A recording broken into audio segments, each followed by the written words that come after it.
Well, the pandemic for me, starting in March, I was working as a classroom assistant in my local primary school. I'd been there for, 20 years.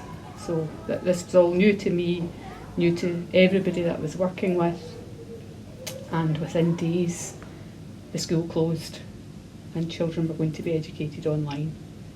And that gave me a huge fear, being a bit of a technophobe, not really sure how I would navigate all that. And being a classroom assistant, we weren't furloughed. We were paid throughout the pandemic, which was marvellous. Teachers, however, still had to teach. We couldn't do anything to help. We couldn't do resource work. We weren't allowed to go back into school to prepare jotters for another term, to take freeze paper down or put fresh freeze paper up. The school was just closed. So, and that was days before the Easter holiday. So then I and a few of my friends, talking over the phone, began to think an extended Easter holiday is great. And the weather was superb. It was lovely. And that Easter holiday came and went, and then another 2 weeks. And I began to think, what are we going to do here? There was a wee bit of fear now kicking in.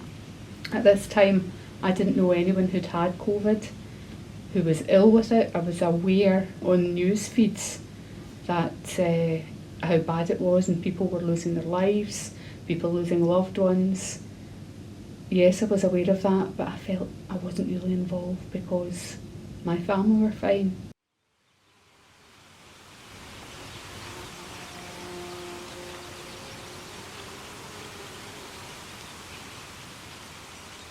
It was quite surreal, really. I spent a lot of time outside in the garden. It was lovely. As I say, the weather was beautiful. But then reality kicked in that we really had to do something work-wise, and management at school had arranged several online courses, which were good. At that time I was involved in a child who was on the autistic spectrum, and I was very aware of how his family must have been managing at home. That must have been horrendous. Sadly, I never got to see them again, just through various circumstances, so I don't know how things panned out. But I did my online courses, and I taught myself how to Zoom call, so that was a huge benefit.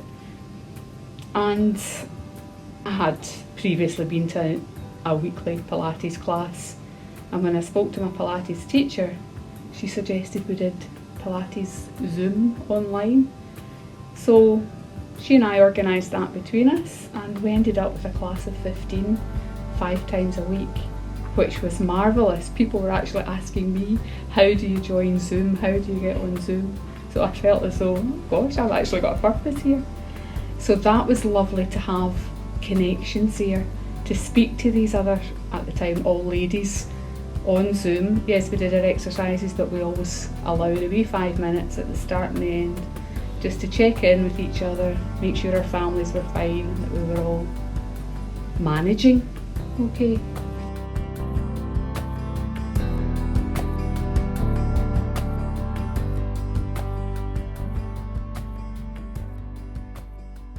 Throughout this time, I knew my daughter was pregnant and my daughter-in-law was pregnant. My first grandchild was born on the 6th of April, which was wonderful. We knew that via a phone call to the house, just as my daughter and her partner were walking past the house on their early walk, and I had to shout out the window to my daughter that she was now an auntie. None of us could see the baby. We weren't allowed into hospital. My son wasn't allowed in. The baby was in hospital for 5 days. She was absolutely fine. However, he wasn't allowed in. And I found that really difficult, trying to support him and give him the encouragement that all would be well when he was sitting at home with his dog and his wife and child were in hospital, and there was nothing he could do.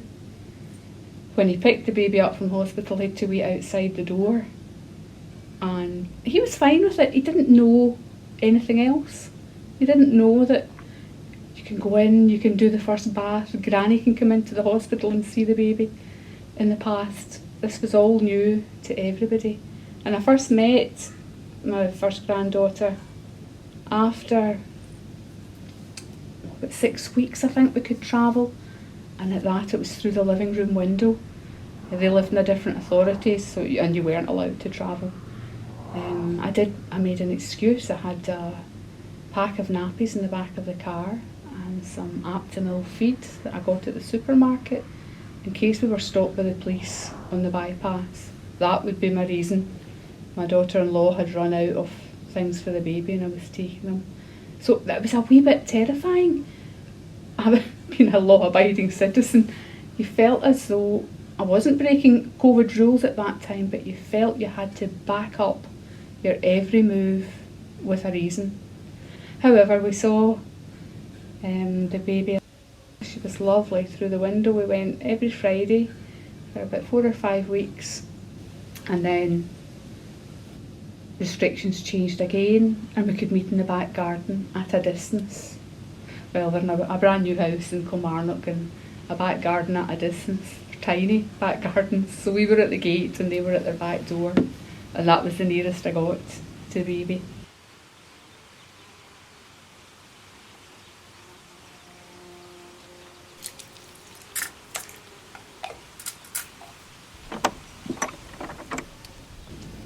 Then they began to come to our house into the garden, which was lovely. But anti-bac stations, being the hand sanitiser before they came through the garden gate, just at my kitchen window. I would go in and out and make teas and coffees, pass them through the window. My own son and his wife and my grandchildren couldn't come into my house, not even to change a nappy or anything. So a visit was half an hour, maybe maximum. But you accepted that because I got to see her, and that was another wee step forward. However, in amongst all this, as I say, my daughter was pregnant, terrified of catching COVID. She was terrified.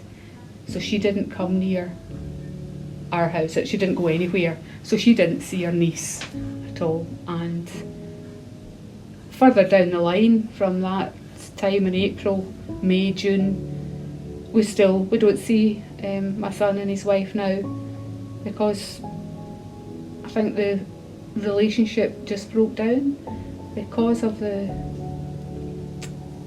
difficulties, because of the restrictions. There was at one point restrictions changed to local authorities could do things differently. So where we are, we were allowed out and about. Where they are, they weren't allowed out and about. So that made things awkward. And then my daughter had baby in the July, which was great. Again, I got to meet her for the very first time through the car window. They drove past and I could see her from our step, and that was just lovely. And the day I got to hold her in the garden, restrictions had been lifted. We were still only in the garden, so it was anti-bac gel and aprons on, held the baby and then passed her back. So it was quite surreal, having had an earlier life as a nurse.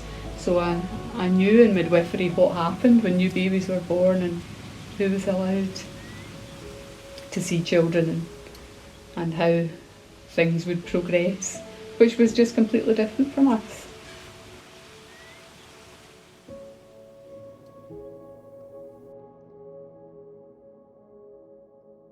However, still through all this time, I hadn't known anyone who had COVID. I began to wonder, is this all worth it? Why are we doing this? So I had a few doubts backwards and forwards. Towards the end of the summer of lockdown time, we were allowed back into school to do preparation for children coming back in the August, which was just so exciting.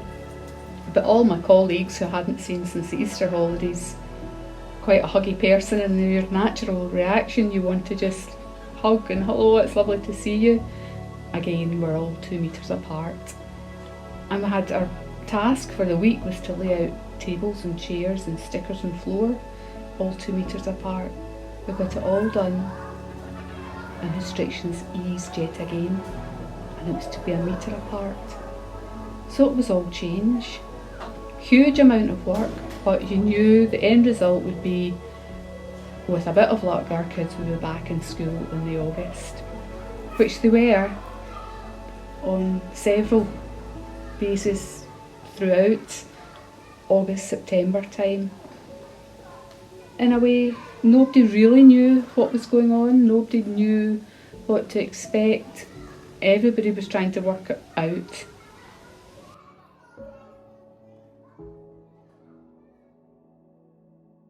And come the October holiday time, I thought, I've got 2 young grandchildren, one I don't see, one I see very little of, because what am I bringing home from school? I was only wanting to work for another 2 years and then retire.